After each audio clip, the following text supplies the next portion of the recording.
और चलिए इसी बीच एक बड़ी जानकारी करनाल से आपको दे दें, जहां पर सीएम की ओर से संजीवनी परियोजना का शुभारंभ किया गया है। ये बड़ी जानकारी आपको पहुंचा रहे हैं हम करनाल से। जी हां, संजीवनी परियोजना का शुभारंभ किया गया है मुख्यमंत्री की ओर से। मुख्यमंत्री मनोहर लाल ने वीडियो कॉन्फ्रेंसिंग के जरिए ये शुभारंभ किया है। इसके साथ ही आपको जानकारी दे दें कि यहां पर बयान भी दिया गया है मुख्यमंत्री मनोहर लाल की ओर से, और क्या कुछ कहा गया मुख्यमंत्री मनोहर लाल की ओर से आपको सुनवाएंगे। प्रशंसा करने लायक यह कार्यक्रम, जिसका नाम संजीवनी परियोजना ये दिया गया है। हम सब लोग वीडियो कॉन्फ्रेंस के माध्यम से जुड़े हैं।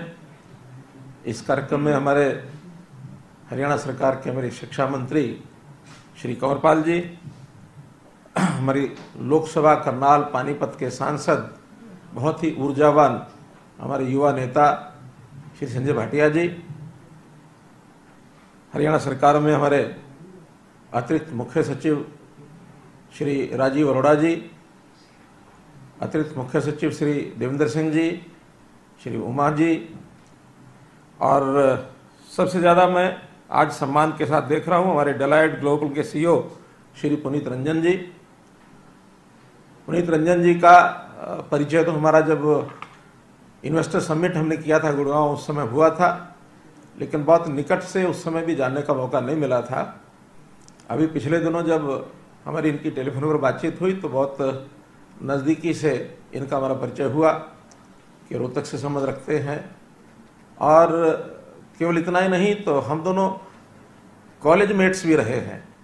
हमारी दोनों की पढ़ाई एक ही कॉलेज में हुई है, Nikiram Sharma government college of Rohtak. और आपका परिवार अभी वहाँ माता जी रहते हैं, मॉल टाउन का डी पार्क है, और संयोग से डॉक्टर चौधरी तो जानते ही हैं रोहतक के सारी ज्योग्राफी को। डी पार्क जहाँ पुनीत रंजन जी का घर है, वहीं भूपेंद्र सिंह हुड्डा जी का भी घर है। तो हुड्डा जी, आप, मैं, पुनीत रंजन जी, इस नाते से संबंध तो कहीं ना कहीं किसी ना किसी के बनते ही हैं।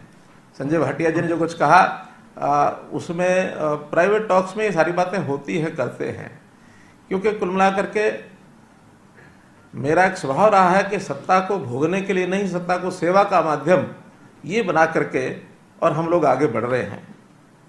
हमारे सभी उपस्थित अधिकारीगण, विशेष तौर पर डॉक्टर रेड्डी, डॉक्टर ध्रुव चौधरी, और जो साथ में हमारे रोमल शेट्टी जी, और हमारे युवा डिप्टी कमिश्नर करनाल के, जिन्होंने इस सारी योजना में बहुत भूमिका अपनी निभाई है, श्री निशांत यादव जी, हमारे सभी विधायकगण, करनाल जिले के हमारे तीनों विधायकगण वहाँ हैं, हमारे एसपी महोदय, अन्य सभी पार्टी के भी पदाधिकारी, और इस समय वीडियो कॉन्फ्रेंस का जुड़े हुए जितने भी सज्जन वृंद, मीडिया के लोग, हमारे पत्रकार छायाकार मित्र बंधु। आज के इस कार्यक्रम को मैं कह सकता हूं कि आज की एक बहुत बड़ी महती आवश्यकता है। कहते हैं कि आवश्यकता आविष्कार की जननी होती है।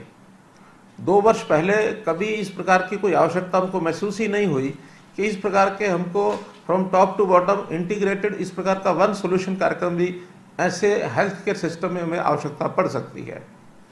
अगर 2 वर्ष पहले हमारा विचार होता था तो प्रायोरिटी का जो हमारा सेक्टर था उसको माना जाता था education is the most priority का जो हमारा सेक्टर है, लेकिन आज ये लगता है कि कहीं health care has become the most हमारा प्रायर सेक्टर। चाहे हम इससे पहले भी इसको कोई बहुत कम महत्व का क्षेत्र नहीं मानते थे, लेकिन जैसे देश और दुनिया में, केवल हरियाणा ही नहीं, पूरा देश, पूरी दुनिया जिस प्रकार से किसी एक ऐसी बीमारी में से, महामारी में से गुजर रहा है, तो लगता है कहीं ना कहीं मानवता पर भी संकट है। तो मानवता के प्रति संकट जब दिखता है तो सबसे पहला काम होता है इस मानवता को बचाना। अगर हम सब सुरक्षित रहेंगे तो बाकी सारी चीज़ें भी हमारे काम आएंगी। तो इसलिए जो ये एक हमारा जो जनरेशन इस समय चल रहा है, इस जनरेशन को इस प्रकार की महामारी कभी देखी नहीं थी। सुनी थी हमने कभी प्लेग की एक महामारी आज से 100 साल पहले इस देश में फैली थी, लेकिन केवल कहानियां देखी सुनी थी। आज प्रत्यक्ष देख रहे हैं कि ऐसे बड़े संकट को जब हमने झेला है, तो जो हमारी वर्तमान में जितना इंफ्रास्ट्रक्चर हेल्थ का था वो देखा कि बहुत कम पड़ गया। पहली वेव ये आई थी पिछले वर्ष, और वो ठीक मार्च में ही वो शुरू हुई थी, और in the month of October November उसका जो पीक आया था, अगर मैं हरियाणा की बात करूं तो वो पीक भी शायद प्रतिदिन का मैक्सिमम 3100 कोविड पॉजिटिव और मेंबर्स कोविड पॉजिटिव जो मरीज हैं वो हमको देखने को मिले थे। और कुल मिलाकर जो एक्टिव पेशेंट्स भी कितने रहे होंगे, 30-32 हज़ार 22,000। हाँ, तो हमारे राजीव जी पीक पर 22,000, तो हमारे राजीव अरोड़ा जी हैं ठीक कर रहे हैं इस बात को। और अब जो हमने देखा विद इन 2 months, ठीक मार्च में ही ये फिर शुरू हुआ था और in the month of May, हम 10-11 मई को जब बैठे थे तो ये हमारा पीक पहुंच गया था 1,16,000 एक्टिव पेशेंट्स, और डेली के जो हमारे पेशेंट्स हैं वो भी शायद क्या 15,000 16,000 हाँ 15-16,000 क्रॉस कर गए थे। तो जिसको कहना चाहिए 5 times ये बड़ा एक इम्पैक्ट इसका महामारी का देखने को मिला। और आज हमारे सामने चैलेंजेस और भी हैं। एक चैलेंज है कि जो पोस्ट कोविड इफेक्ट्स हैं वो भी एक चैलेंज है। एक चैलेंज है थर्ड वेव, ये भी एक चैलेंज जो बताया जा रहा है। मैं कहता हूँ, आशा करता हूँ कि थर्ड वेव ना आए, लेकिन हमेशा कहता हूँ कि hope for the best but be prepared for the worst also. अगर मानो थर्ड वेव आती है और इससे ज़्यादा भयंकर आती है तो उसके लिए भी हमको तैयार रहना होगा। आज इस कोविड-19 के सारे सिस्टम को, इसमें से लोगों को बाहर निकालना, जिसके लिए आज ये कार्यक्रम जो सारा किया गया है, जिसको मैं कहता हूँ, जिसको संजीवनी परियोजना, एक इंटीग्रेटेड एक program from top to bottom, एक बहुत अच्छा प्रोग्राम बनाया गया है। हालांकि सारे काम पहले से हो रहे हैं, लेकिन इन फ्रेगमेंट्स ये सारा हम कर रहे हैं। हमारे पास बेड्स की कमी नहीं है, लगभग 20,000 बेड्स तो हमारे ऑक्सीजन के बेड्स, चाहे उसमें वेंटिलेटर्स और आईसीयूज पहले से हैं और उसमें आज पर्याप्त खाली भी हैं। और साथ ही जो कोविड सेंटर्स, जो कोविड के सेंटर्स हैं, उसमें भी अतिरिक्त 30,000 बेड्स ये हमने उपलब्ध करा रखे हैं लोगों को। अभी गांव के अंदर भी आइसोलेशन सेंटर्स में अलग से 30,000 बेड्स की व्यवस्था की गई है। फिर हमने ऑक्सीजन का संकट एक आया था, उसमें से भी पार पा लिया।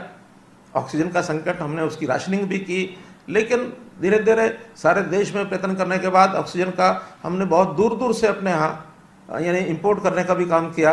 हरियाणा में ऑक्सीजन बनती है, फिर भी जो हरियाणा और उत्तरी भारत के राज्य थे उसमें ऑक्सीजन पूरी नहीं होती थी। हमने उसको जामनगर से मंगवाया, हमने उसको उड़ीसा से मंगवाया, जितने हमारे सेंटर्स हैं, रुड़की है, भिवाड़ी है, ऐसे सब सेंटर्स से ऑक्सीजन ला करके हमारी आवश्यकता तो भले 400 मीट्रिक टन से ज़्यादा हो गई थी, लेकिन हमने अपना 300 मीट्रिक टन के अंदर अंदर उसका राशनिंग करके उसका काम चलाया। आज पोजीशन ठीक है, अच्छी है।